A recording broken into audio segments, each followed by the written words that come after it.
doing, Fernando Guerrero?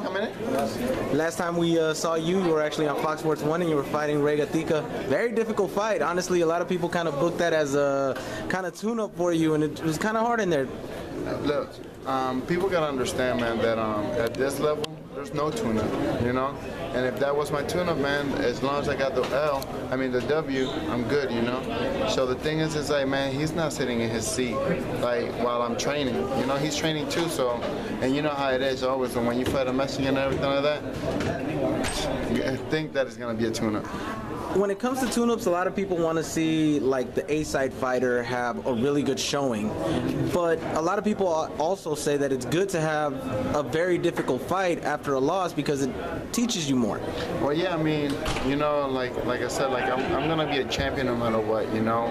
Go down, get up, it doesn't matter, man. Like I'm gonna keep on fighting. I'm not gonna stop until I become a champion. And with that fight, man, it just showed me like it was the first time that I fought with a left-hander. And you know, the guy was game too, so I just went in there and did my thing.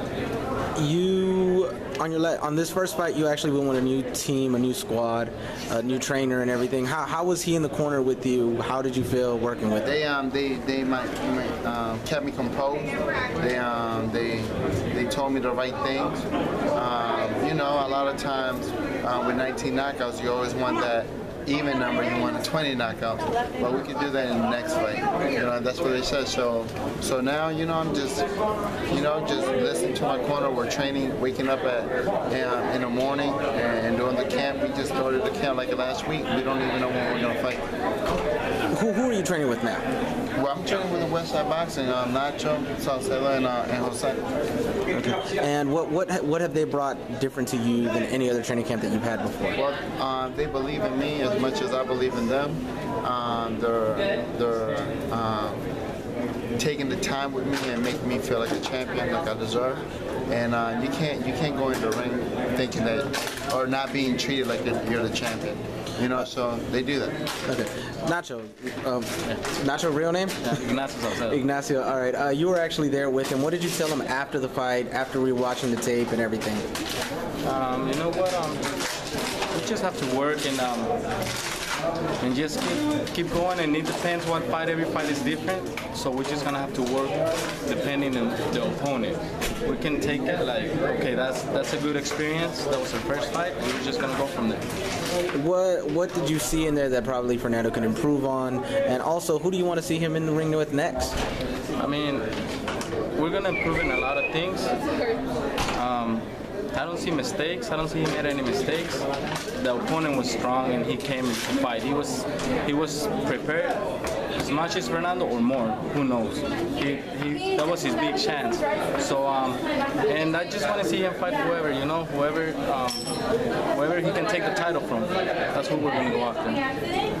Last year you suffered a defeat at the hands at Peter Quillen. Actually, earlier this year you suffered with Peter Quillen. Last night, Broner suffered his very first defeat at the hands of Chino Maidana. What if you had a line to Broner? What would you tell him? Like, what would you tell him to keep him in it? Yeah, well, you know, it's basically it happens to the best of us, and the thing is, it's like those people they were waiting for that day. They were waiting for that day for Broner to lose. I'm a boxer myself, so Maidana, good friend of mine, and Broner, a real good friend of mine. So the only thing is just, hey, you got your first L, turn it around. That shows a heart of a true champion. Anything you want to say to the fans where they can follow you, get to know more about you? Well, you know, to all my people, my people, good game. You know, we're going to go right back to this interview. 2014 is going to be beautiful. A great year for Fernando Guerrero. Don't forget I said that, for real. Yeah, well, you know, just I've been blessed that I'm still with the Al Heyman team. As soon as I won that fight, critique or not, the only critique that I take is his. And then he was like, Fernando, I love that fight. You took some hits. You showed everybody. You proved. You fought in Texas, basically Mexico, and they love that blood and everything. Just keep on going. 2 more fights. We're gonna fight for a world title. So, like I said, you know, I'm doing the right things, and I'm gonna be a world champion.